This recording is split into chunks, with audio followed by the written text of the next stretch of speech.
Friends, ये story का 5वां भाग है। अगर आपने इससे पहले वाली स्टोरी नहीं सुनी है तो डिस्क्रिप्शन में प्लेलिस्ट के लिंक है, आप वहां जाकर के सुन सकते हैं।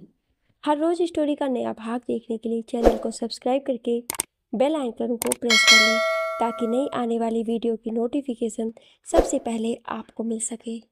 और हाँ, प्लीज़ आप लोगों से रिक्वेस्ट है कि आप लोग कहानी को पूरा ज़रूर सुने।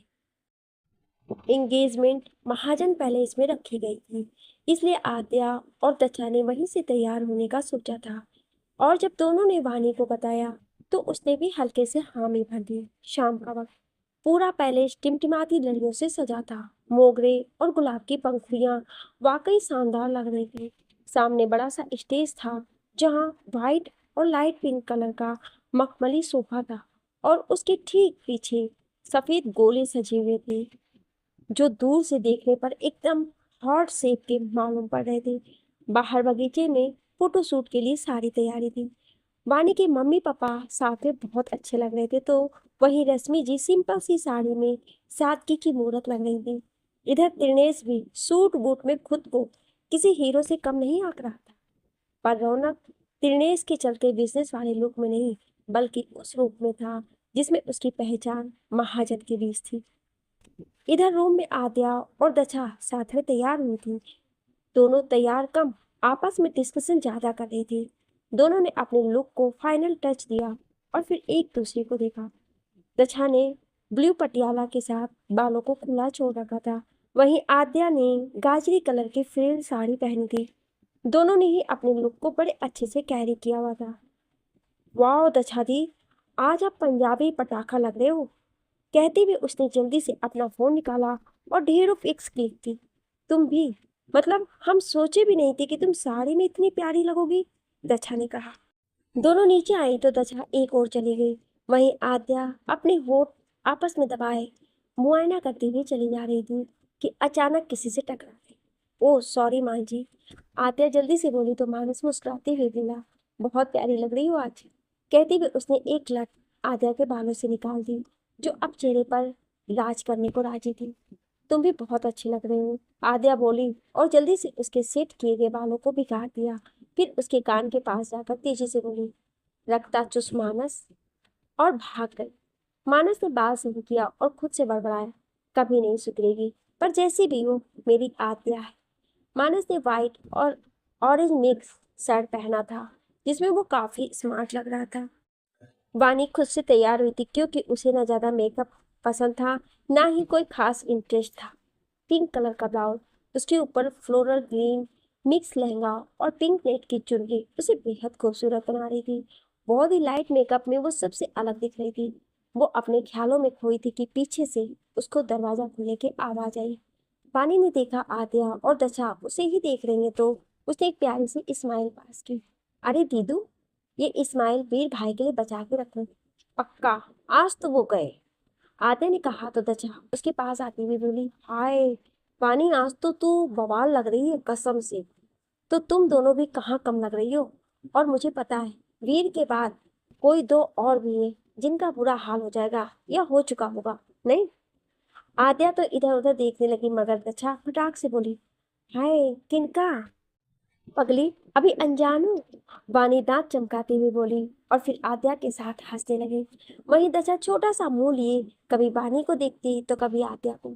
तभी पीछे से सृष्टि जी और रश्मि जी आई और तीनों को एक साथ देखकर साथ गले लगा लिया। अभी कुछ पल हुए भी नहीं होंगे कि तिरनेश की आवाज सबको सुनाई दी, अरे वाह, फैमिली टाइम, और सब कितने अच्छे लग रहे हो। वानी के भाव अचानक ही बदल गए। वहीं दिनेश उसके पास आया और उसके सर पे हाथ फेरते हुए बोला, वानी बेटा, किसी की नजर न लगे आपको। वानी कुछ नहीं बोली, बस चुपचाप खड़ी रही। तो रश्मि जी सबको देखते हुए बोली, यही रहना है क्या सबको, नीचे जाना नहीं है? वानी सीढ़ियों से होते हुए नीचे आ रही थी, साथ ही सबकी नजरें भी उस वक्त उसी पे टिकी हुई थी। उसके साथ आत्या और दशा भी चल रहे थे। अचानक से किसी का हाथ उसके आगे आ गया। उसने अपनी नजरें उठाई तो हल्की सी मुस्कान उसके होठों पर फैल गई। वो वीर ही था। वानी ने अपना हाथ उसके हाथों में दे दिया तो वीर उसको देखते ही बोला, मैं तुम्हारे लिए शायद ज्यादा स्पेशल ना कर पाऊं, लेकिन तुम्हारी जिंदगी में खुशियां जरूर भर दूंगा। अगले ही पल दोनों आगे बढ़ने लगे और वहां मौजूद सबकी आंखें बस उन्हीं पर थी। आज वीर ने हल्की बैगनी रंग के कुर्ता पजामा पहन रखा था। बाल हमेशा की तरह माथे पे बिखरे उसको और हॉट हैंडसम बना रहे थे। ये तो अच्छा था कि यहाँ उसके फैंस नहीं थे, नहीं तो शायद उसकी एंगेजमेंट हो ही नहीं पाती। कुछ देर की बातों के बाद रश्मि जी स्टेज पर आई और माइक हाथ में लेकर बोली, गुड इवनिंग ऑल ऑफ। सो जैसा आप सभी को पता है आज है क्या, तो जल्दी से तालियों से वेलकम कीजिए आज के प्यारे कपल वीर वानी का। तालियों की गड़गड़ाहट से पूरा हाल गूंज उठा था। एक साइड से दछा तो दूसरी ओर से आद्या अंगूठी लाई। पहले वीर ने अंगूठी पहनाई, तब वानी के चेहरे पे मुस्कान थी, मगर अगले ही सेकेंड वो गायब हो गई। वीर ने उसको नजरों का पीछा किया तो पाया वो त्रिनेश की ओर देख रही थी, पर वीर को कुछ समझ नहीं आया। इस बार वानी ने वीर को अंगूठी पहनाई तो वीर धीमे से बोला, तुम्हारी नजरें मुझ पे रहनी चाहिए, समझी? और तुम मुझे चाहो या ना चाहो, लेकिन मैं अपनी फ्यूचर वाइफ को पूरी शिद्दत से चाहता हूँ। वीर के बोल सुनते ही वानी खुद को मुस्कुराने से रोक ही नहीं पाई। इधर त्रिनेश कुर्सी पर बैठा सब देख रहा था। बाप रे, इनका फैमिली ड्रामा, साले बात बात पे गले लग जाते हैं। और ये उल्लू लड़की, इसको लगता है कि शादी करेगी तो सबको बचा लेगी। इतनी सी है त्रिनेश से उलझने आ गई। उसी चूतिया भाई की बहन जो है, उस वक्त हाथ आ जाती तो कीड़े जैसे मसल के रखती था, मगर काम तो अब यही आएगी। दिनेश बैठे बैठे मुस्कुरा रहा था। इधर रौनक बेचारा सबके बीच दक्षा के साथ रह भी नहीं सकता था, इसलिए दूर से उसे देखकर अपनी आंखों को तसल्ली दे रहा था। अचानक किसी के पीछे हाथ रखे जाने की वजह से वो एकदम से चौंक गया। क्या हुआ नंदा जी? दक्षा को मैं बुला दूं? हाँ, वानी एकदम सीरियस होकर बोली। अरे मिस रॉय, अब मिस विस कुछ नहीं, बहन हूं मैं आपकी, तो वानी ही बुलाओ। वानी ने इस्माइल लाकर कहा। लेकिन भाई, वानी ने एक आस बस इतना ही कहा और चुप हो गई। कांग्रेस वानी, वीर के साथ एक नई जिंदगी शुरू करो और अपने मकसद में भी कामयाब हो, रौनक ने बड़े प्यार से कहा। और आप भी मेरी त्वचा का ख्याल रखो, वानी शरारती मुस्कान लेकर बोली और उसको ऊपर के किसी कमरे में जाने को कहा। वो नहीं गया तो सबकी नजरों से बचाते हुए उसे ऊपर धकेलाई। फिर वो दशा के पास गई और उसको भी किसी बहाने से ऊपर भेज दिया। वीर मजे से खाना एंजॉय कर रहा था। तभी उसके पास मानस आया और बोला, और ब्रो, ज्यादा ही खुशी में खाना ठूसे ले रहे हो? तुझे क्या प्रॉब्लम है? अच्छा, मेरी इकलौती दोस्त से ब्याह रचा रहे हो और मैं कुछ भी ना बोलूं? ये तो बिल्कुल गलत है बात है। मानस भी एक प्लेट निकालते हुए बोला, कुछ ज्यादा ही असर नहीं हो रहा है आदू का तेरे ऊपर? और कभी मेरी भी साइड ले लिया कर, बेटा दोस्त तो मेरा भी है। वीर उसको घूरते हुए बोला।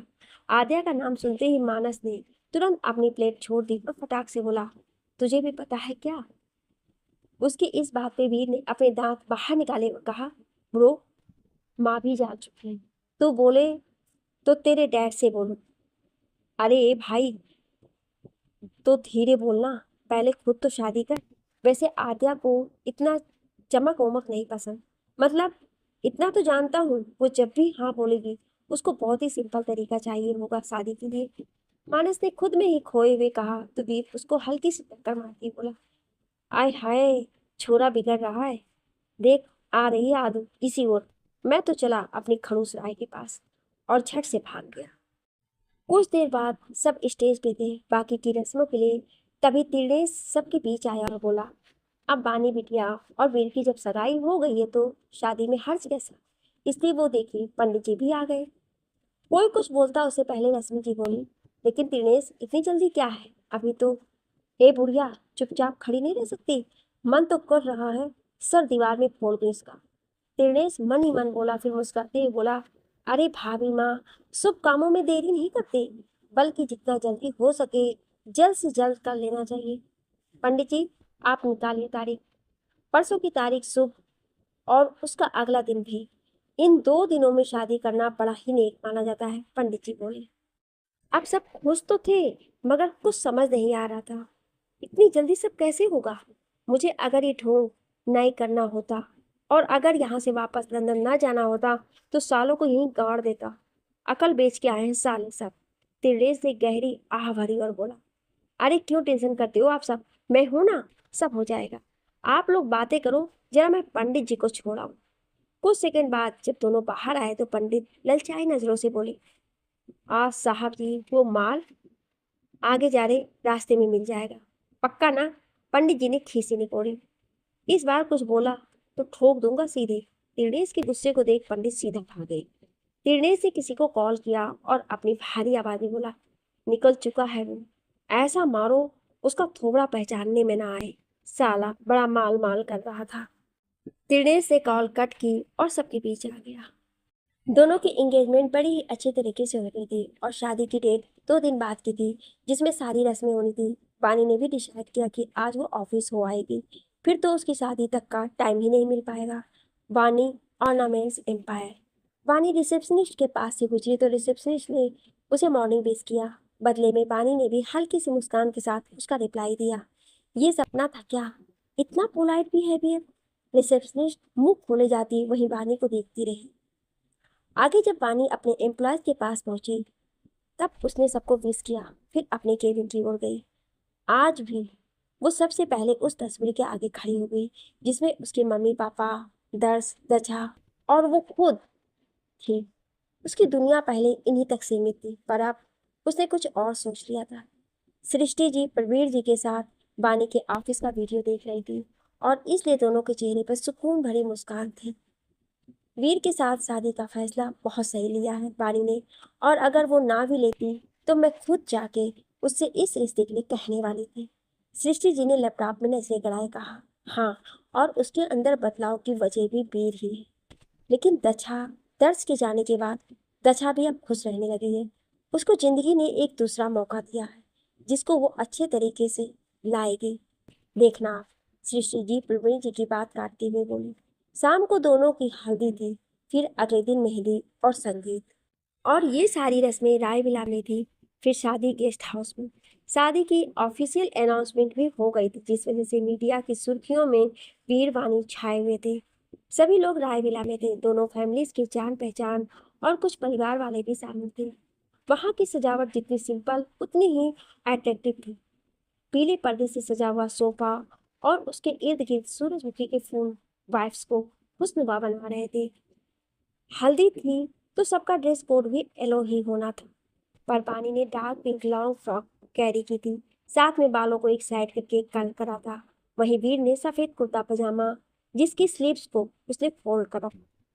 दोनों एक दूसरे के बगल में आकर बैठे, लेकिन पानी की नजरें आज वीर पर से हटने को तैयार ही नहीं थी। अब वो लगी इतना डैशिंग लग रहा था। हल्दी की रस्म शुरू हो चुकी थी। आद्या ने हल्दी के जरिए वीर से बदला ही लिया। फिर भी हंस हंस के सबसे हल्दी लगवा रहा था। वानी की नजर जब उस पर पड़ी तो बिना पलक झपकाए बस देखती रही। शायद बहुत दिनों बाद देख रही थी वो वीर को ऐसे। यहाँ मत देखो, शादी के बाद सिर्फ देखना ही देखना है। वीर बिना उसकी ओर देखे बोला तो उसने झट से अपनी मुंडी दूसरी ओर कर ली। पर एक बात थी, वानी की गोरी रंगत पे हल्दी का पीला रंग हिल जबरदस्त रहा था। इधर दक्षा और रौनक दोनों की बारी साथ में आई। पहले तो दोनों ने एक दूसरे पर ध्यान नहीं दिया, लेकिन जब हल्दी लगाने के लिए कटोरे में हाथ डाला तो दोनों के ही हाथ एक दूसरे से मिल गए। रौनक ने चुपके से अपना हाथ दक्षा के हाथ में मिला दिया, जिसे वानी ने देख लिया था। हल्दी की रस्म तो मेरी है, वानी ने बड़ी मासूमी से कहा तो रौनक ने घूर कर वानी को देखा। बदले में वानी ने अपने दांत चमका दिए। ऐसे ही हंसते खेलते हल्दी की रस्म पूरी हुई। अगले दिन मेहंदी थी और वो सृष्टि जी के कहने पर अंदर हॉल में रखी गई थी। लड़कों को पूरी छूट दी गई थी घूमने फिरने की, मगर वीर ने साफ साफ इनकार कर दिया था जाने से। और जब वीर ही नहीं गया तो मानस का सवाल ही पैदा नहीं होता था। फिर रौनक तो वैसे भी नॉर्मल लड़के के फेस में था। वानी आई तो हरे रंग के शरीर में, मगर मेहंदी को देख के ही दूर हो गई। परवीर जी उसके पास आए और बोले, बेटा आज आपको लगवाना ही पड़ेगा, और जब सूखेगी तब बहुत प्यारी लगोगी। लेकिन पापा। क्या हुआ अंकल, कोई एलर्जी है क्या वानी को? वीर तुरंत बोला, एलर्जी तो कोई नहीं है, पर उसे महक बिल्कुल नहीं पसंद है। बाकी लड़कियों को देखो, मेहंदी का नाम सुनते ही कूद पड़ेंगी, और एक ये है। शिष्य की बात सुनकर वीर पानी के पास पहुंचा और बोला, ठीक है, मत लगवाओ, मगर बाद में जो मुझे तुम्हारे हाथ में अपना नाम ढूंढना पड़ता वो तो होने से रहा। तो ना तुम जीतोगे और ना मैं हार पाऊंगा। शायद मैं जीत जाता। वानी एक पल को सोची, फिर तुरंत आकर सबके बीच बैठ गई और मासूमियत से बोली, आप ऐसी जगह नाम छुपाना कोई ढूंढ ही ना पाए। उसकी बात सुन सब हंस पड़े। वहीं वीर उसके ही बड़े प्यार से निहारे जा रहा था। इधर दशा को मेहंदी इतनी पसंद थी कि लग ही नहीं रहा था दुल्हन वो है या वानी, पर हाथ तो उसके भरे थे मेहंदी से। रौनक चुपके चुपके उसी को देखे जा रहा था। तिरनेश इन सब रस्मों में नहीं था। काम का बहाना बनाकर वो निकल चुका था। शाम को संगीत की रस्म थी। इस बार प्रोग्राम बाहर रखवाया था। डीजे की पूरी तैयारी और खाने पीने के इंतजाम के साथ सब वहीं पर थी। साथ ही कलरफुल लाइट्स उसमें अलग ही रंग भर रही थी। सभी ने लाइट वेट ड्रेसेस पहनी थी ताकि डांस करने में आसानी हो। सारे के सारे पहले खाने वाली जगह पर चले गए, यहाँ तक कि बहानी भी। तभी अचानक से गाना बजा, चढ़ती जवानी तेरी चाल मस्तानी, तूने कदर न जानी रामा, हाय रामा हाय रामा हाय रामा, उलझे काहे रे मैं हूँ सूरत में, तुझसे बढ़ के कहीं, एरी तू है जवान तो मैं भी सजीला, कुछ कम नहीं, हाय दुनिया हुई रे मेरे प्यार में दीवानी, लाखों की मैं दिल जानी रामा। सबने उस तरफ देखा तो रश्मि जी, सृष्टि जी और प्रवीण जी ठुमका लगा लगा कर मटक रहे थे। आद्या ने तुरंत अपना फोन निकाला और बस शुरू हो। जैसे ही तीनों ने डांस खत्म किया, सबके सब स्टेज पे ही चढ़ गए, उन तीनों को बधाइयां देने, ना फिरकी लेने। अब आओ चले दच्छा दी। आद्या ने दच्छा का हाथ पकड़ा और खींचने गई। यारा तेरे सदके इश्क सिखा, मैं तो आई जग तज के इश्क सिखा, यारा तेरे सदके इश्क सिखा, मैं तो आई जग तज के इश्क सिखा, जब यार करे परवाह मेरी, मुझे क्या परवाह इस दुनिया की, जग मुझ पे लगाए पाबंदी, मैं ही हूँ नहीं इस दुनिया की, तुम्ही दिन चढ़े तुम्ही दिन ढले, तुम्ही वो बंधु सखा तुम्ही। जैसे ही डांस खत्म हुआ, सबने जोरदार तालियां बजाई। दच्छा आद्या का डांस और गाना सिलेक्शन बहुत अच्छा था और ऊपर से उनकी डांस ने फंक्शन में जान डाल दी थी। पीछे से मानस की आवाज सबके कानों में पड़ी, ऐसे कैसे, अभी देखना हम देसी बॉयज का कमाल। कोई कुछ समझ पाता उससे पहले ही रौनक और मानस की एंट्री सबके बीच हुई। एक कुंवारा फिर गया मारा, फंस गया देखो ये बेचारा, एक कुंवारा फिर गया मारा, फंस गया देखो ये बेचारा, 2 दिन की है ये चांदनी, फिर कारी कारी रात है, तुम मंजा दूल्हे राजा, तक सर खाजा, कल तेरी शादी तेरा बज गया बाजा। दोनों जैसे ही नीचे उतरे, रश्मि जी ने दोनों के कान पकड़ लिए और वीर तो घूरे ही जा रहा था। भाई, शादी हम दोनों से नहीं, वानी से हो रही है, तेरी तो घूर मत ऐसे। मानस पूरा बोल भी नहीं पाया था कि वीर ने उसके मुक्का जमा दिया। ब्रो यार, अब आएंगे हमारे फंक्शन की शान, वेलकम वीर भाई एंड बानी भाभी। आद्या ने माइक लेकर कहा और दोनों को स्टेज की ओर धकेल दिया। गाना बजा, तेरा मुखड़ा चांद दा टुकड़ा, नी तेरी ऐनक तेरी सूर, क्या बात है, नी तेरा काजल करदा पागल। दोनों के स्टेप्स बहुत ही शानदार जा रहे थे, बिल्कुल परफेक्ट डांसर की तरह डांस जा रहा था उनका। पर दोनों यही नहीं रुके, नशे से चढ़ गई पे बवाल मच गया था दोनों में। दोनों नीचे आए तो आद्या फटाक से बोली, वीडियो मेरे पास है, ये रहा इंटरनेट और फिर ये वायरल, आप दोनों के फैंस पागल हो जाएंगे इसे देखकर। हाँ, कभी बताया नहीं बानी तूने, इतना मतलब इतना मस्त करती है, आग लगा दी यार। इस बार दच्छा बोली। दोनों की तारीफ तो खत्म होने का नाम ही नहीं ले रही थी। सब आपस में बिजी थे, तभी किसी के बोल सबके कानों में पड़े, दोस्तों, ना कोई मंजिल है ना कोई साथी है, फिर भी निकल पड़ा हूँ घर से, शायद वो ही साथी है, वो ही मंजिल है, हिट इट, ओ जाने जाना, ढूंढे तुझे दीवाना, सपनों में रोज आए, आ जिंदगी में आना। कियान का गाना उसकी जिंदगी से मिलता जुलता था शायद। अरे वाह, बेटा बिगड़ रहा है, प्यार में पड़ के मेरी नाक कटवा देगा, मानस शरारती अंदाज में बोला। अरे नहीं भाईजान, जब हमारी दिलरुबा मिलेगी, यकीन मानिए सबसे पहले आपको खबर करेंगे, कियान एक दिलकश अंदाज में बोला। फिर वीर बानी के पास चला गया। आज वीर को बहुत सुकून मिल रहा था। वजह थी बानी। उसके चेहरे से पता चल रहा था कितनी खुश है वो सच में एक मासूम बच्ची लग रही थी जिसके पास आज दुनिया जहां की खुशी थी। खैर, ऐसे ही सबने संगीत से धमाल मचाया और कल शादी की तैयारी करने में जुट गए। कुछ देर बाद सब हॉल में बैठे बातें कर रहे थे। बैचलर पार्टी नहीं होगी क्या? कियान सबको देखते हुए बोला। नहीं। वीर के जवाब पर सब हैरानी से उसे देखने लगे। ऐसे क्यों देख रहे हो सब? रिसेप्शन पार्टी में मजे करेंगे, लेकिन बैचलर पार्टी क्यों नहीं? कियान एक बार फिर बोला। क्योंकि यहाँ पर किसी को भी अल्कोहल और नशा नहीं पसंद। वीर बानी की आंखों में देखते हुए बोला तो बानी मुस्कुरा उठी। और रही बात ऐश की, तो उसके लिए मेरी चाहत ही सब कुछ है। वीर के बोलने पर आद्या ने मानस की ओर देखा तो उसने अपनी पलकी झपका दी। आप तो लो गुरु निकले। कहाँ मैं सोचा था कि लड़कियों का चहेता कुछ प्ले बॉय टाइप का होगा, लेकिन आप तो। इससे आगे कियान कुछ बोलता उसकी नजर वीर पे गई, जो उसे आंखें फाड़े देख रहा था। वहीं बानी को हंसी आ गई। अगले दिन शादी थी, जो कि गेस्ट हाउस में रखी गई थी। सब तैयार होकर वहीं पहुंच चुके थे, जिसमें त्रिनेश भी था। स्टार लाइट रिसोर्स, बहुत ही आलीशान सा बंगला, जो ऊपर से नीचे तक किसी दुल्हन की तरह सजा हुआ था। जितनी भीड़ अंदर नहीं थी, उससे कहीं ज्यादा बाहर थी। लड़कियों के शोर से एक नाम सुनाई दे रहा था। वीर वीर वीर। उस जमावड़े को पीछे करने के लिए गार्ड्स कई बार लाठी डंडे की फटकार लगा चुके थे। जहां एक ओर से लोग पीछे होते तो दूसरी तरफ से आगे आने लगते। अचानक से एक कार की आवाज सबके कानों में पड़ी, तो वहां मौजूद लोगों ने खुद ही रास्ता बना दिया। कार का दरवाजा खोल सबसे पहले आद्या, रश्मि जी और मिस मारिया बाहर आई। पर फैंस को ढूंढती नजरों की अभी भी सुकून नहीं मिला था। तभी एक गाड़ी और आकर रुकी, जिस पर सभी की नजरें टिक सी गई। उस गाड़ी से त्रिनेश बड़े ही शान से बाहर निकला ही था कि भीड़ से एक और आवाज सबके कानों में पड़ी। अरे यार, ये तो वीर की फैमिली है। अपना वीर कहाँ है? त्रिनेश नकली स्माइल के साथ रश्मि जी के पास जाकर खड़ा हो गया। वीर बेटा, बाहर आ जाइए। तड़प रहे हैं आपके फैंस आपको देखने के लिए, रश्मि जी ने कहा और पहली कार के शीशे पे 2-3 बार टैप किया। एक बार फिर वीर वीर वीर के बोल वहां गूंजने लगे। जब वीर गाड़ी का दरवाजा खोल बाहर आया, सफेद डिजाइनर शेरवानी, उसके ऊपर हरी ज्वेलरी, कांधे से लगा हुआ हरा दुपट्टा जिसके ऊपर सफेद बूटे बने हुए थे, सिर पर हरा सेहरा और उस पर लगे मोती उसकी सुंदरता को और निखार रहे थे।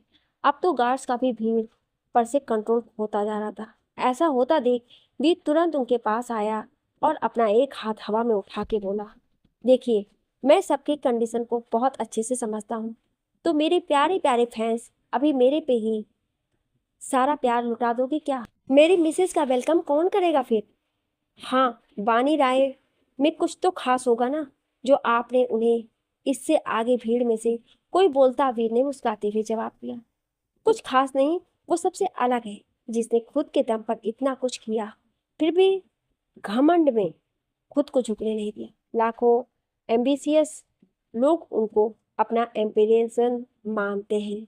और सबसे बड़ी बात, मुझसे ज्यादा काबिले तारीफ तो वानी राय ही है, वीर ने कहा और अंदर चलाया। पर उसके कहे शब्दों ने ऊपर खड़ी वानी के दिल के तार झंझना दिए। नीचे मौजूद लोगों में से जब किसी ने कहा, he is a true gentleman, तब वानी के चेहरे पर से इस्माइल जाने का नाम ही नहीं ले रही थी। इधर रश्मि जी को आज सबसे ज्यादा गर्व अपने बेटे पर हो रहा था। वीर मंडप में बैठा था, मगर उसकी नजरें बार बार ऊपर की तरफ जा रही थी। ठंड रख यार, आ जाएगी अभी। सब्र नाम की चीज बेच के आया है? वीर ने आवाज की दिशा में देखा तो मानस ने अपनी आंख मार दी। पर शौक होने की बारी अब उसकी थी, क्योंकि उसकी नजरें आद्या पे जम गई थी, जिसने उसी की मैचिंग से गाउन पहन रखा था। आद्या भी अपने मान जी को ही देख रही थी। रौनक पानी के कहने पर आज अपने असली लुक में था। रौनक ने भी ठान ली थी, कब तक वो भेद को छुपा पाएगा? एक दिन असली कहानी तो बतानी ही पड़ेगी। दुल्हन को बुलवाइए। पंडित जी ने सबका ध्यान अपनी ओर खींचा, पर अगले ही पल सामने से आती हुई वानी को सब देखते ही रह गए। वहां वानी को देख वानी और वीर दोनों के ही फैंस के आगे किसी की आवाज सुनाई ही नहीं देती।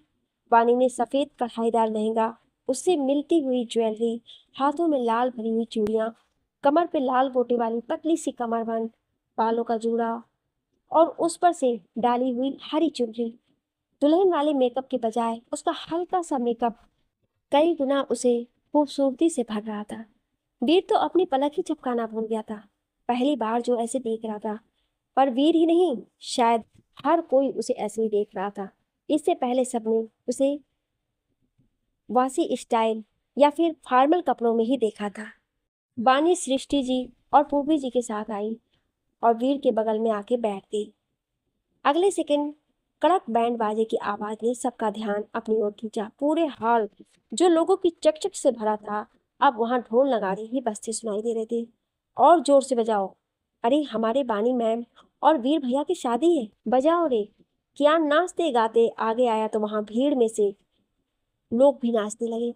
शादी की रस्में अब शुरू हो चुकी थी। रौनक चुपके से आके दशा के पास खड़ा हो गया।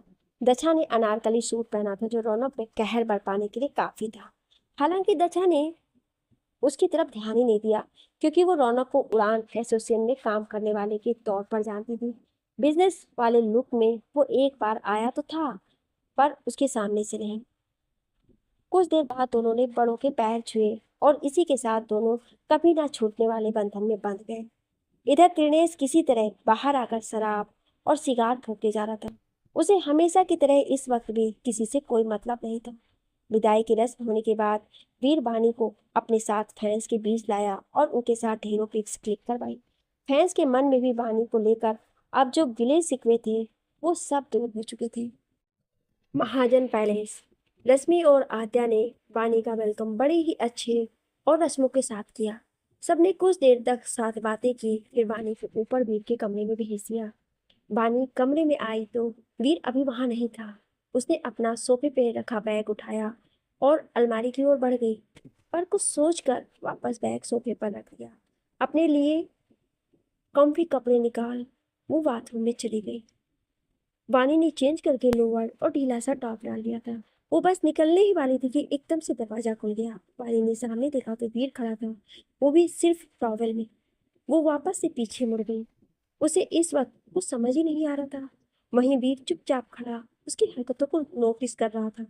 वानी अचानक से पीछे मुड़कर जाने को हुई कि वीर ने उसको अपने करीब कर लिया। वीर के दोनों हाथ उसकी खुली कमर पर थे और वानी का मुंह खुला। ऐसा क्या देख रही हो?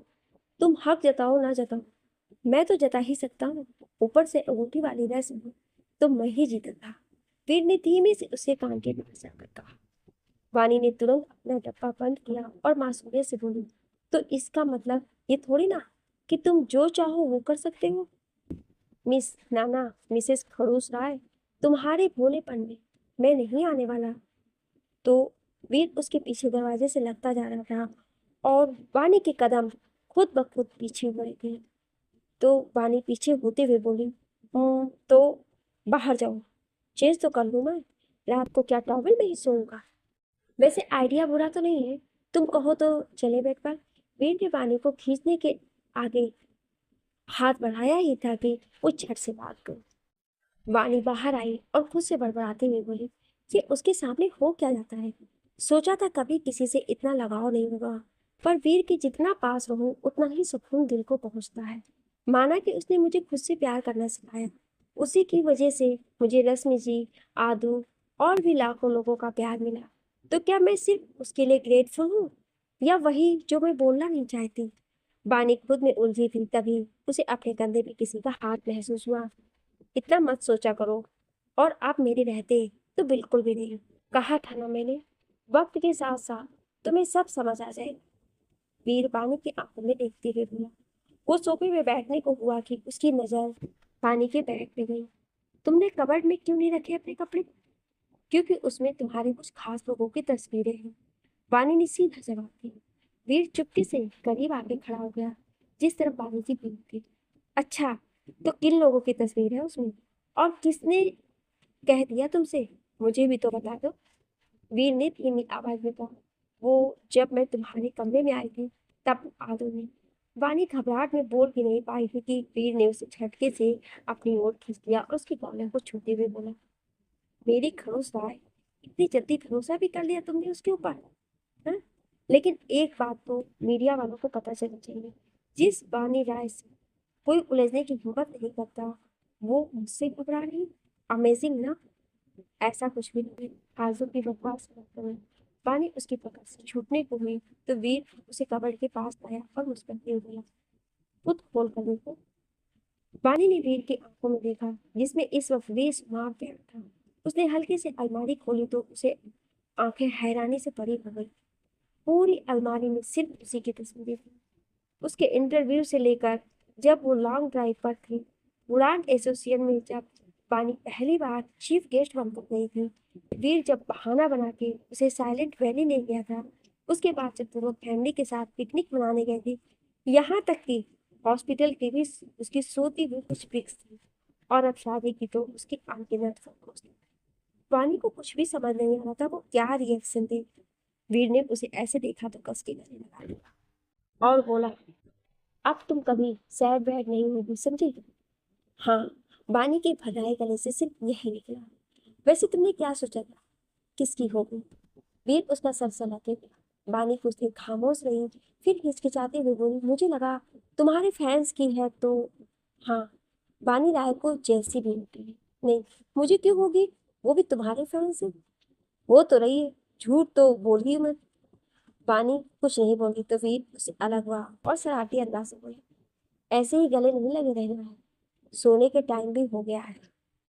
वीर की बात सुनकर बानी सोफे की ओर जाने लगी तो वीर, उधर कहाँ, बेड पे सोओगे तुम, लेकिन तुमसे अच्छे से समझता हूँ तुम्हें, इसलिए चिंता ना करो, कुछ भी ऐसा वैसा नहीं करूँगा। तो तुम सोफे पे सोओगे? वानी को सोचते हुए, ना, एक साइड तुम सो जाना, एक साइड में। वीर बोला और तुरंत जाके लेट गया। वानी मुस्कुराती भी जब लेटने लगी तब उसके कानों में वीर की आवाज पड़ी, मुझे मेरी इज्जत सबसे ज्यादा प्यारी है, इसलिए थोड़ा अच्छे से लेटना, वरना अभी भी रात ही है, चाहो तो बहुत कुछ हो सकता है। चुप, और सो जाओ चुपचाप। वानी की बोल में फटकार थी, पर उस वो भी थी वीर का साथ पाकर। अगली सुबह वीर की आंख खुली तो पाया उसका हाथ बानी की कमर पे था और बानी का हाथ उसके सीने पर।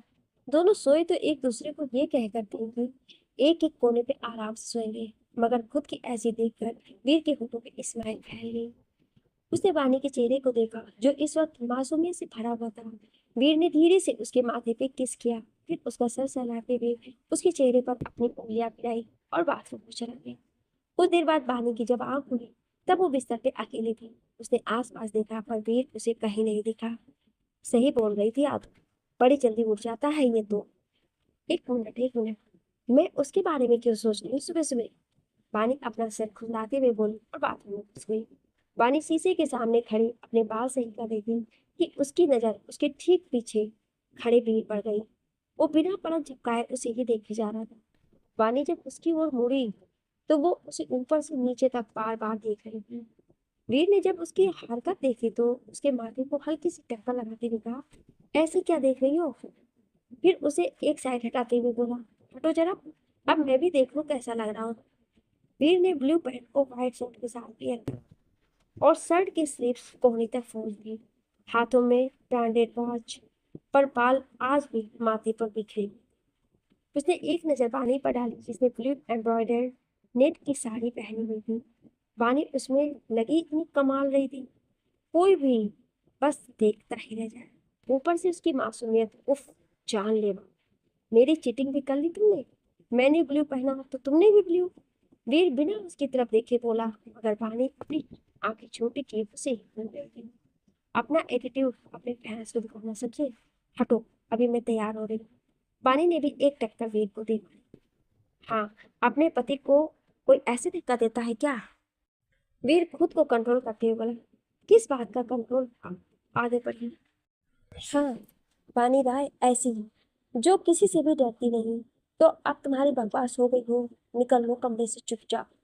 बानी पूरा बोल भी नहीं पाई थी कि वीर ने उसे झटके से अपनी ओर खींच लिया। दोनों इस वक्त बेहद करीब थे। वीर उसके चेहरे पर अपनी उंगली फिराते हुए बोला, सच में किसी से भी नहीं डरती मेरी खड़ूस राय।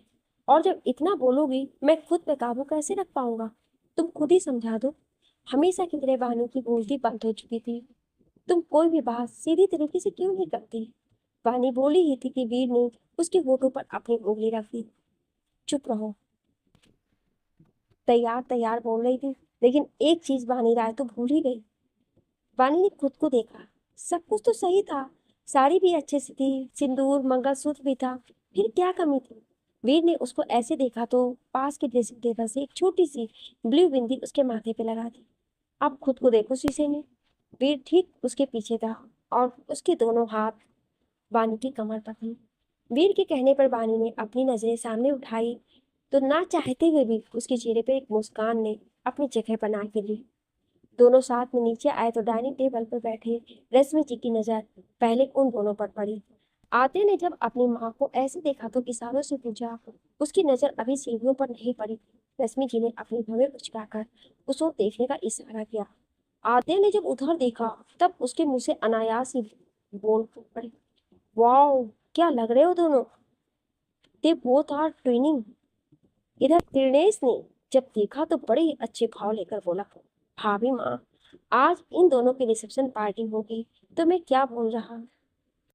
एक बार मंदिर में सबके साथ दर्शन करने चले, इसी बहाने मेरी भी एक इच्छा पूरी हो जाएगी। आपकी कौन सी इच्छा चाचा। वीर उन्हीं के पास बैठते बोला, अरे वहां लंदन में कहाँ ऐसा मंदिर है जो मैं जाऊं। मैं भी ऊपर वाले के दर पे अपना माथा टेकूंगा। और कैसी इच्छा। दिनेश बोल तो रहा था मगर बीच में वानी को देख उसने एक टेढ़ी मुस्कान दी तो वानी के जबड़े गुस्से से कस गए। वानी, अब चिंता मत करो बेटा, आज ये पार्टी हो जाए फिर कल से तुम बेफिक्र होकर अपने ऑफिस चलना। रश्मि जी ने कहा तो वानी ने उनको एक स्माइल पास कर दी। वानी और दिनेश दोनों आमने सामने बैठे थे, जिससे वानी का नाश्ता करना दोपहर हो रहा था। उसने जैसे तैसे नाश्ता किया और मंदिर जाने की तैयारी में लग गई। हालांकि वो जानती थी कि अगर दिनेश खुद कह रहा तो कोई बात तो जरूर ही हो। मानस अपने काम में से बाहर निकल ही रहा था कि किसी का कॉल उसके पास आया। हाँ बोल वानी। मानस ने कॉल रिसीव करते हुए कहा। हाँ तो तू जाना मंदिर, मेरा वहाँ कौन सा काम। हाँ ठीक, तो रौनक भाई को ले लेता हूँ, बाकी अगर कुछ गड़बड़ी हुई तो कियान और बाकी लोग हैं। उधर से कुछ कहा गया तो मानस ने ये कहकर कॉल डिस्कनेक्ट कर दी। बृहदेश्वर मंदिर, काल्पनिक। आज वीर ने कोई मास्क नहीं लगाया था। वो वानी का हाथ थामे मंदिर की ओर चल रहा था। तभी उनके कानों में किन्हीं दो लड़कियों की आवाज पड़ी। यार, वीर को क्या दिख गया वानी राय में। ना जाने कितनी लड़कियां इसके पीछे पागल हैं और एक ये पहली लड़की उन दोनों को देख उड़ती हुई बोली, मुझे तो लगता है जरूर दोनों ने प्रॉपर्टी के लिए एक दूसरे से शादी की होगी। दूसरी वाली ने अपने शब्द बार छोड़े। और नहीं तो क्या, इन अमीरों को कितना भी पैसा मिल जाए फिर भी कमी ही लगती है इनको तो। पहली लड़की ने उसकी हाँ में हाँ मिलाई। वानी ने सुना तो पर कोई रिएक्शन नहीं दिया। इधर वीर जानता था वानी तो पहले भी अपने बारे में कोई सफाई देना पसंद नहीं करती थी, तो अब क्या देती। वीर उन तक पहुंच पाता उससे पहले ही आत्या उधर चली गई। कैसा लगा मेरा मजाक। ओ सॉरी सॉरी, धक्का। कहने के साथ ही उसने एक तेज धक्का दोनों को दे मारा। वो दोनों लड़कियां गिरी तो नहीं पर रपटती हुए आगे चली गई। और ऐसी बेइज्जती किसी लड़की को, वो भी सरेआम, शायद ही कोई झेल पाए। आद्या को बहुत कम लोग जानते थे जो उसके लिए बड़ा आसान कर देता था। फिर वो रश्मि जी के पास जाके खड़ी हो गई और ऊंची आवाज में बोली, देखो गांव वालों, पीठ पीछे बुराई करने का नतीजा राम राम राम। उसके ऐसी हरकत से सब खिलखिलाकर हंस पड़े। वही उन गॉसिपिंग गर्ल्स का पोपट बन गया। अब सब मंदिर में पहुंच गए थे। सभी शांति भाव से पूजा कर रहे थे। वीर और बानू दोनों ने भगवान जी का आशीर्वाद लिया। इधर रश्मि जी पंडित जी से कुछ बातचीत करने लगी। तभी त्रिनेश भी उन दोनों के बीच में आके खड़ा हो गया। वीर और आद्या मंदिर का अच्छी तरह से मुआयना करने लगे, पर बानी को कुछ गड़बड़ लग रही थी। उसकी नज़र मानस और रौनक पर गई जो मंदिर की कुछ दूरी पर बिल्डिंग पर खड़े थे। उन दोनों ने सर हाँ में हिलाया तो वो बानी ने अपना हाथ हवा में उठा दिया। अचानक से त्रिनेश ने रश्मि जी एक साइड खींच लिया। सबने उस ओर देखा तो पीछे खंबे में छेद था, मानो अभी अभी गोली उसमें से आर पार हुई हो। सब सकते में आ चुके थे। आद्या और वीर तो दौड़ते हुए रश्मि जी के पास पहुंचे, पर जब तक मानस और रौनक गोली चलाने वाले आदमी को पकड़ पाते, मंदिर में मौजूद त्रिनेश ने एक बार में ही उसे हमेशा के लिए सुला दिया। बॉस तो बोले थे हम सबको कुछ नहीं होगा, निकल ले बेटा जल्दी से यहाँ से। गोली चलाने वाले आदमियों में से एक बोला, पर उसकी बदकिस्मती वो भी अब नीचे पड़ा था। चाचा आप ठीक तो हो ना। वीर त्रिनेश के पास आते हुए बोला, हाँ बेटा, बस कुछ बाहरी दुश्मन थे जिन्होंने भाभी माँ पर निशाना साधा था, तो मैंने उन्हें कैसे छोड़ता। त्रिनेश बड़े ही अपनेपन के भाव से बोला। लेकिन त्रिनेश आपके दुश्मन क्यों। रश्मि जी ने कहा, भाभी माँ, बस कुछ लोगों से मेरी तरक्की बर्दाश्त नहीं हुई और वो अब मेरे दुश्मन है। मुझसे बदला लेने के लिए आपको निशाना बनाया।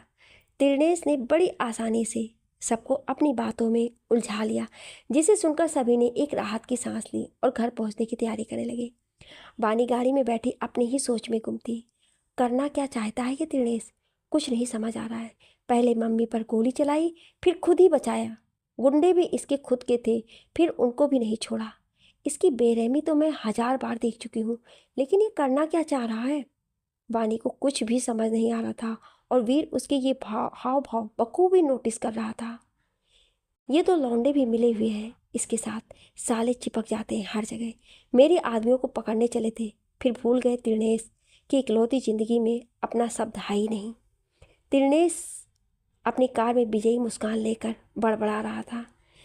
इस हमले के बाद वीर और बानी दोनों ही रिसेप्शन पार्टी के लिए बिल्कुल भी तैयार नहीं थे, लेकिन रश्मि जी के फोर्स करने पर दोनों ने ही अपनी सहमति जता दी। शाम का वक्त महाजन पैलेस मेहमानों से भरा हुआ था। सब जान पहचान के लोग मौजूद थे।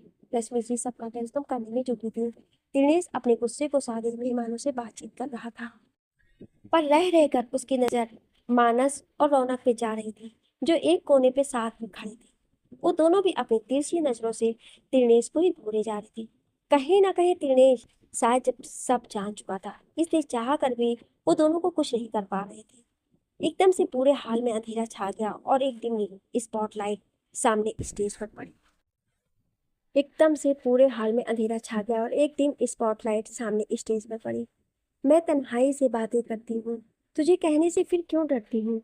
तेरा प्यार बना है अब मेरी इबादत, तुझे सामने रख के सस्ती सस्ती हूँ। बानी वीर के इर्द गिर्द डांस करते हुए बैकग्राउंड में चल रहे गाने के लिरिक्स बोल रही थी। वहीं उन दोनों से ऐसे सरप्राइज की उम्मीद किसी को नहीं थी। कुछ मुस्कुरा रहे थे तो कुछ वीडियो बना रहे थे। आईना आईने पे फिदा हो गया। बैठे बैठे अचानक ये क्या हो गया?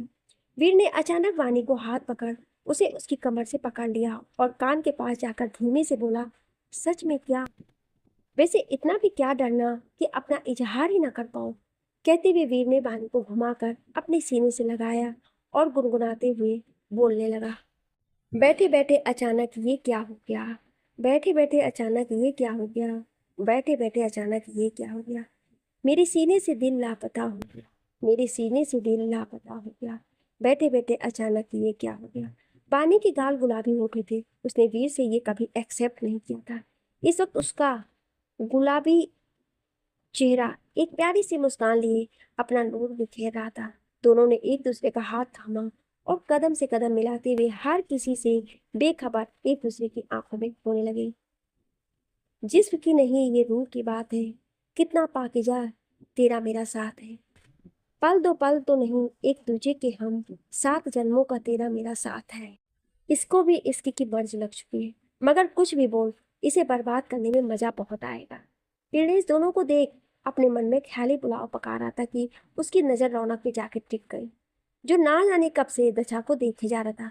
पता नहीं खुली आंखों से ऐसा क्या देख रहा था जो बार बार वो मुस्कुराए जा रहा था, और उसकी इस हरकत पे मानस उसे परेशान करने का खास मौका कैसे छोड़ सकता था।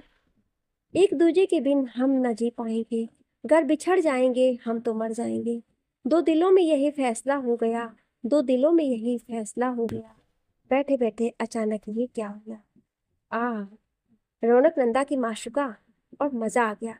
वाह त्रिनेश वाह, मान गया तुझे और तेरी शादी दिमाग को। त्रिनेश उंगली से अपने भौं को रगड़ते हुए मन ही मन बोला। इधर वीर ने बानी को हवा में उठाया और गोल गोल घुमाते हुए नीचे लाके उसे एक साइड झुका दिया। फिर उसे बालों से पकड़ सबकी नजरों से छुपाते हुए उसके गालों पे किस कर दिया। बानी को कुछ देर समझ नहीं आया, अभी अभी ये क्या हुआ? मेरे सामने कितनी प्यारी बन जाती हो ना मिसेस खड़ूस। वीर उसके बालों की लटें कानों में फंसाते हुए बोला और सामने आके ऐसे डांस करने लगा जैसे कुछ हुआ ही ना हो। बैठे बैठे अचानक ये क्या हो गया? बैठे बैठे अचानक ये क्या हो गया? वीर महाजन, मेरा भी टाइम आएगा किसी दिन, फिर उड़ना पंछी बन के। मेरा नाम भी रख दिया तुमने तो खड़ूस, अच्छे से बताऊंगी एक दिन तुम्हें। वानी वीर को कोसते हुए उसके डांस करने लगी। मेरे सीने से दिल लापता हो गया, मेरे सीने से दिल लापता हो गया। बैठे बैठे अचानक ये क्या हो गया? दोनों रुके तो सब और बस उन्हीं दोनों का शोर था। अपनी फैमिली वालों को दोनों पहले तो एक टक देखते रहे, लेकिन जब वो हंसे तो वीर और बानी खिलखिलाकर हंस पड़े। कुछ दिन ऐसे ही मौज मस्ती के साथ बीत रहे थे। आद्या और मानस बीते दिनों में एक दूसरे में खिल मिल चुके थे। मानस को बिल्कुल भी बुरा नहीं लगता जब आद्या उसे चिढ़ाती, बल्कि वो तो उसे और अच्छे से समझने लगा था। पानी ने जानबूझ के आद्या को बिजनेस से जुड़ी चीजें समझाने की जिम्मेदारी मानस को दे दी। अब तो रश्मि जी और वीर को भी उन दोनों के बीच का सब समझ आ गया था। आद्या मानस के केबिन में बैठी फाइलों को भूल रही थी। समझ आ गया ना? मानस अपनी आंखें ऊपर चढ़ा के आद्या को देखते हुए बोला। आद्या अभी भी फाइलों पे अपनी नजरें गड़ाई थी। आया या नहीं? नहीं आया तो दोबारा समझाऊं? हाँ हाँ, आ ही गया है। थोड़ा बहुत, आद्या सोचते हुए बोली। थोड़ा या बहुत? मानस बिल्कुल सीरियस लग रहा था इस पर। एक काम करो ना, एक बार और समझा दो। सही ना ना, आद्या दांत चमकाते हुए बोली। हाँ, मानस बोला। एक बार फिर समझाने लगा। मगर आद्या, उसकी वो दो जोड़ी आंखें उसके मान जी के चेहरे से हटने का नाम ही नहीं ले रही थी। लेकिन उसमें आदू की भी क्या गलती? मानस लग ही रहा था इतना हैंडसम कि कोई और लड़की भी समझने के बजाय सिर्फ देखती रहे। जब मैं ताड़ने को कहूंगा तब तो बाल बिगाड़ने होते हैं या कोई ना कोई शैतानी, और जब अभी सीखने का टाइम है तब क्या कर रही हो? हाँ, मानस उसके चेहरे को एक टक निहारते हुए बोला। नहीं नहीं, मैं तो बस। हाँ, जब कोई नई चीज सीखते हैं ना तो सिखाने वाले के चेहरे को देखते हैं ना। तो मैं वही वही कर रही थी। मैडम आदू जी, ये जो आपके रूल्स एंड रेगुलेशंस हैं, ये आप फिर कभी ट्राई कर लीजिएगा। फिलहाल इस पर ध्यान दो। आधे ने बस अपना फाउट बना लिया और अपना सारा दिमाग, जो ना जाने कितने किलोमीटर दूर भाग गया था, वापस से उन फाइल्स में घुसेड़ दिया। तिरलेस अपने कमरे में दांत पीसे फोन पर किसी की बातें सुन रहा था। 5 दिन की, सिर्फ 5 दिन की बात है रे। मैं जल्द ही उधर आऊंगा। गुजर बसेरा भी तो लंदन ही है। तो तू ये फालतू का गान बंद कर। तिरलेस कमरे में घूमते हुए भवेशी कोड़कर बोला। ए मोती, ज्यादा दिमाग ना खराब हो तेरा। मेरा नुकसान करवाएगा, भूल मत चूजा है तू, समझा? और वो अंग्रेज, वो रिचर्ड, बता देना जरा। उसको माल भी मिलेगा, वो भी फुल मजे के साथ। बोला ना, 5 दिन में आ जाऊंगा, भूल मत। त्रिनेश है क्या? मेरी सुकर्म तुझे बताने की जरूरत है क्या? इतना कहकर उसने बिना कुछ सुने तुरंत अपना फोन बेड पे पड़ा। कुछ देर वो सामने पड़ी कुर्सी पे जाके पसर गया और अपनी आदतानुसार अपने मसे को रगड़ने लगा। अचानक से वो उठा और किसी को कॉल घुमाई। लड़की को उठा ले तुरंत। अगर ज्यादा चूं चा करे तो रसीद देना कायदे से। और ये खबर तो गलती से मत देना कि चकमा या कराटे लड़के भाग गए। समझ गया ना? जी बॉस। उधर से ये बोला गया और कॉल डिस्कनेक्ट हो गई। 5 दिन, मजा आने वाला है। दिनेश बड़बड़ाया और बेड पे जाके फैल गया। उड़ान एसोसिएशन। रौनक एक कमरे में बैठा किसी सोच में गुम था। सामने खुली खिड़की से मंद मंद हवाएं उसके चेहरे को छू रही थी, जो उसे एक राहत का एहसास दिला रही थी। मगर फिर भी उसका मन बार बार किसी चिंता की डुबकी लगा रहा था। भैया नीचे चलो आप जल्दी से। रौनक ने अपनी नजर उठाकर देखा तो एक छोटा लड़का अपनी कमर पर हाथ रखे बड़ी मासूमियत से उसे ही ताक रहा था। क्या हो गया अभी? रौनक मुस्कुराते हुए उसकी ओर बढ़ा। भैया, वो ईसा ना मुझे खिला नहीं रही है अपने साथ, और बाकी सारे फ्रेंड्स भी उसी की साइड हो रहे हैं। अभी वहां का सबसे क्यूट बच्चा था, पर सबसे ज्यादा लड़ाई उसकी ईसा के साथ ही होती थी। अच्छा चलो फिर देखते हैं नीचे। आज तो मुझे पक्का वाला जस्टिस करना पड़ेगा, वरना तुम दोनों कहीं मुझे ही सजा ना दे दूं। हंसते हुए रौनक ने अभी की गोद में उठाया और नीचे चला आया। नीचे कुछ बच्चे एक गैंग में खड़े थे और सबसे आगे खड़ी थी अभी की हम उम्र की लड़की, जो गुस्से में अभी को घूरी जा रही थी। और तब तो उसका गुस्सा और बढ़ गया जब उसकी नजर रौनक पड़ गई, जिसने बड़े प्यार से अभी को गोद में ले रखा था। देखो देखो भैया, कैसे चली जा रही है। मेरा मन कर रहा है अभी इसकी दोनों चोटी इसके हाथ में रख लूं। अभी अपने हाथ से इशारे करते हुए बोला तो रौनक ने जल्दी से उसे नीचे उतारा। अभी की नन्ही सी उंगलियां पकड़ी और ईसा के पास ले जाकर खड़ा हो गया। भैया, ये बंदर मुहा बिल्कुल मुझे बिल्कुल पसंद नहीं है। ये खेलता कम है, चपड़ चपड़ जल्दी शुरू कर देता है। बकबकाहा कहेगा। ईसा अपनी आंखों को और बड़ा करते हुए बोली। हाँ, मैं बंदर मुहा तो तुम बिलैया मुटेड़ी। अभी अपनी उंगली ईसा की ओर करते हुए बोला। गधा उल्लू, मुर्गी नक चिपटा, कहते हुए ईसा ने अपना मुंह बना लिया। भैंसैया, बहरी, मोटकी, पतरकी। अभी उसको और चिढ़ाते हुए हंसने लगा। तुम्हारे रख दूंगी। अभी पवी लल्लू। अब तो ईसा का गुस्सा ब्रह्मांड पार कर चुका था। आखिर अभी ने उसको मोटू पतलू जो बनाया था। उनकी इस लड़ाई के साक्षात दर्शन पाकर सारे बच्चे खिलखिला पड़े। इधर रौनक तो कभी अभी को देखता तो कभी ईशा को। अच्छा बस करो, अब दोनों में से कुछ नहीं बोलेगा। पता नहीं कब लड़ाई शुरू कर देते हो और कब सलाह कर लेते हो खुद ही। हो सकता है कुछ देर बाद मुझे देखने को मिले दोनों साथ खेल रहे हो तो हम। रौनक दोनों को आंख दिखाते हुए बोला। तुरंत ही अभी ईशा के पास भाग गया और जल्दी से बोला, भैया हम लोग कभी नहीं लड़ेंगे, अगर आप छोटा भाई बहन हम दोनों को दे दो तो। क्यों ईशा, सही है ना? हाँ भैया, पक्का वाला प्रॉमिस, कभी नहीं लड़ेंगे। फिर हम। ईशा मासूमियत से अपनी आंख बंद करते बोले, आजकल के बच्चे बहुत स्मार्ट और बड़े वाले हैं। का समझे सब, या फिर समझ गए तो फिर आप भी बड़े वाले हैं। रौनक मुंह फाड़े बस दोनों को देखता ही रहा। देखो, हो गई सुलह ना तुम दोनों में, और बकरा भी मुझे ही बना दिया। फिर अचानक से उसके चेहरे पे स्माइल आ गई और वो भी हंस पड़ा।